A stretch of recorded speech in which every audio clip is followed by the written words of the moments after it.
On the night of October 12, 1984, Angela went out with two friends to the State Fair of Texas, followed by a visit to a nightclub. After the night out, she dropped her friends off, then made a brief stop at her boyfriend's apartment to say goodnight before heading home to her own place. At around 1:45 a.m., Angela called her boyfriend and told him that she had let a man into her apartment so he could use the phone and the bathroom. She said she would call again shortly, but she never did. Worried by the silence, her boyfriend went over to her apartment. When he got there, he found the door locked and immediately contacted the police. When officers arrived and entered the apartment, what they saw would haunt them forever.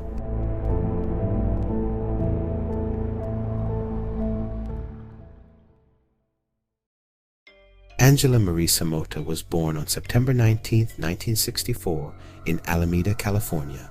After losing her father, Frank, at the age of 1, she moved with her mother, Betty, and 4 older siblings to Texas, where she spent most of her life.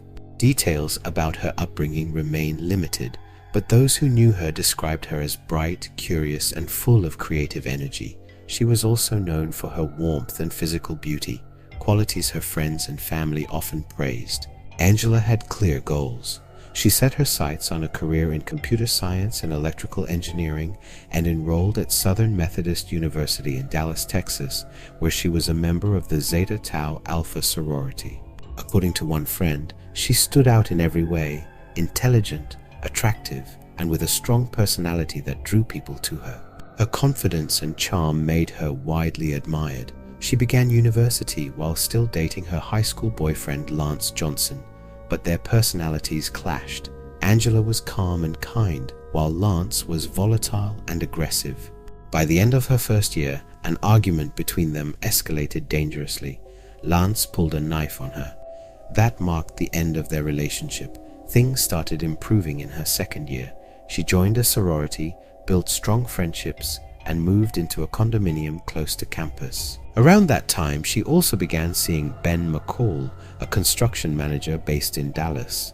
He supported her studies, and the relationship appeared stable. However, Angela still attracted unwanted attention. Her ex-boyfriend Lance continued showing up at her home, often intoxicated and hostile. Another student, Henry, also fixated on her. He was known for taking photographs of Angela without permission and covering his dorm walls with them. He constantly asked her to visit his room, sent letters and poems, and refused to accept rejection. His obsession became a serious concern. She also crossed paths with Russell Buchanan, someone she met while out clubbing. He was quiet and reserved, a few years older and already done with school.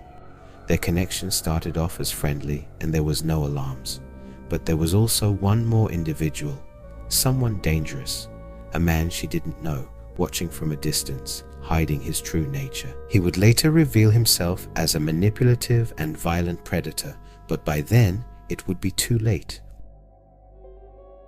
On the 12th of October, 1984, Angela went out with 2 friends, Anita and Russell. Dressed in a black silk jumpsuit and matching shoes, she had no intention of drinking heavily. She planned to be up early to watch the major college football game between Texas and Oklahoma the next day. Her boyfriend Ben was invited but didn't join them due to work commitments. Angela drove the group to a bar, then to a nightclub. Later, they visited the Rio Room, another popular club. She tried one more time to convince Ben to come out, but he declined again. The 3 of them enjoyed their night, dancing, singing, and laughing until things took a turn. Unexpectedly, Russell tried to kiss Angela. She rejected him, and the atmosphere quickly shifted. That uncomfortable moment marked the beginning of what would become a tragic night. They decided to leave the Rio Room shortly before 1 in the morning. After leaving the Rio Room nightclub, the group needed a cab home. Angela seemed perfectly fine, alert, sober, and fully capable of driving, so she offered them a ride. She first dropped off Russell shortly after 1 a.m. and then Anita around 1:15 a.m. With both of them home, Angie continued alone and decided to stop by her boyfriend Ben's place. It was a brief visit. She knocked on his door, waking him up. They shared a short, light conversation where she jokingly reminded him he had work early in the morning. Then she got back into her car to head home. At approximately 1:45 a.m., after arriving at her apartment, she called Ben. But this time, her tone was completely different. She sounded nervous, unsettled, almost frantic. She immediately told him to talk to me, as if trying to calm herself. Her words were scattered and hard to follow, and Ben could hear strange background noises through the phone. When he asked what was going on, she said she had let an unknown man inside her apartment to use the bathroom. Moments later, Ben heard her tell the man, "The bathroom is down the hall." She quickly added that she regretted letting him in and asked Ben if there was a payphone nearby, trying to convince the man to leave instead. Ben replied that there should be one at a nearby store. She passed on that information to the man, but Ben couldn't hear any reply from him. Angie then told Ben she would call him back and hung up. That was the last time he heard from her. When she didn't call again, Ben became worried. He tried calling her multiple times, but she never answered. The man she had let in was someone who had been watching her secretly and waiting for an opportunity. His name was Donald Andrew Bess Jr. Donald was a 36-year-old man from Jefferson County, Texas, with a long and violent criminal record. He was a convicted serial sexual offender and kidnapper with a history of brutal assaults on women. In January 1977, he received a 25-year prison sentence, but by 1984, he was already out on parole, having served only a fraction of that time. That night, as Angela returned home, Donald was nearby and saw his chance. He knocked on her door pretending his car had broken down, asking to use the phone and the bathroom. Once inside, he didn't waste time. As he passed the kitchen, he grabbed a 5.5-inch knife. When he saw Angela still on the phone, he asked who she was speaking to. That's when she put the call to Ben on hold. Then everything turned violent. Without warning, Donald launched into a vicious attack. He grabbed her with so much force that her shoes came off, then dragged her into the bedroom. There, he ordered her to undress and assaulted her at knife point. The attack lasted several minutes. Meanwhile, Ben was becoming increasingly alarmed. Using his mobile phone, a rare device at the time, he tried calling her again and again, even as he got into his car and drove straight to her apartment. When he arrived, her car was still parked outside, which told him she hadn't gone anywhere. He rushed to the front door and knocked repeatedly. No answer. He tried opening the door, but it was locked. He called her phone again and could hear it ringing from the kitchen inside, but no other sound. Inside the apartment, Donald heard Ben at the door. He stopped the attack, but now he was desperate. Getting caught would mean going back to prison, something he would do anything to avoid. And when a man like Donald gets desperate, things only get worse. With one hand pressed tightly over Angela's mouth and the other gripping the knife, Donald made his decision. He drove the blade directly into her chest, piercing her heart. Then he kept going, stabbing her 17 more times. The attack was brutal. The wounds were concentrated so forcefully in her chest that the cavity collapsed, leaving a wide, gaping hole in the center of her rib cage. The damage was so extreme that someone like Donald, twisted and without remorse, could reach inside, and he did. He pulled out her heart and left it resting on her chest. Some of the stab wounds were so deep and violent that the knife went through her heart and reached her spine. Outside, Ben was still knocking on the door, unaware of what had just happened. Then he remembered Angela had mentioned a nearby convenience store. Thinking she may have gone there with the man, Ben got into his car and drove over. But once there, he didn't see her anywhere. Back at the apartment, Donald realized Ben had likely left. He rushed into the bathroom, frantically washing the blood off his hands. Then he slipped out through the side exit of the complex, unseen. Ben returned to Angela's apartment at 2:17 a.m. By that time, Donald was already gone. Sensing that something was seriously wrong, Ben called the police and waited out front for them to arrive. The first officers reached the scene at 2:40 a.m. Ben explained everything: the night out with friends, the strange call from Angela, and the man she had let in. Police obtained a key and entered the apartment. Inside the bedroom, they discovered Angela's body. She was lying face up, unclothed, and covered in blood. Her eyes were still open. Officers continued searching the home to make sure the attacker wasn't still inside. They found blood smeared on the light switch, blood on the shower curtain, and more traces in the bathroom sink, clear signs that someone had tried to clean up after the murder. They called for an ambulance to retrieve the body. Then they stepped outside to speak with Ben. When they told him Angela had been killed, Ben instinctively tried to run back inside. Officers had to physically stop him. He was quiet, visibly shocked, but fully cooperative. Despite that, they grew slightly suspicious of his behavior. That suspicion would fade after it became clear he was in deep emotional shock. Investigators began analyzing the crime scene. There was no sign of forced entry. A kitchen knife was missing. Fingerprint testing showed only Angela's prints throughout the apartment, except for one unknown print found on the toilet lid. Blood was also found in the kitchen and bathroom, suggesting the killer had used those areas to clean himself before leaving. The medical examiner later confirmed the full extent of Angela's injuries: 18 stab wounds to her chest, penetrating both her left lung and heart. There was also DNA recovered from inside her body, indicating that she had been sexually assaulted shortly before or after the stabbing. The level of violence led detectives to believe it was a personal attack, likely committed by someone who knew her. With that theory in mind, police arrested Ben.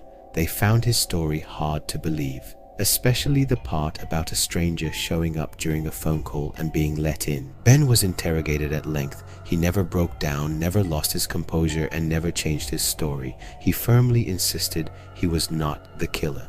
Investigators then started speaking to Angela's female friends. Several names came up. First was her ex-boyfriend, Lance Johnson, who had once threatened her with a knife. Then there was Henry, the man who had been completely obsessed with her. And finally, Russell Buchanan, the friend who had gone out with her that very night. Russell lived just 5 minutes away from her, and detectives found it suspicious that only 5 days after the murder, he left town to attend a wedding in Houston. All 3 men, Lance, Henry, and Russell, were brought in for questioning. Naturally, they denied any involvement. Each of them provided DNA samples and fingerprints, hoping to clear their names. At the time, however, forensic technology was still developing. DNA testing was far less reliable than it is today.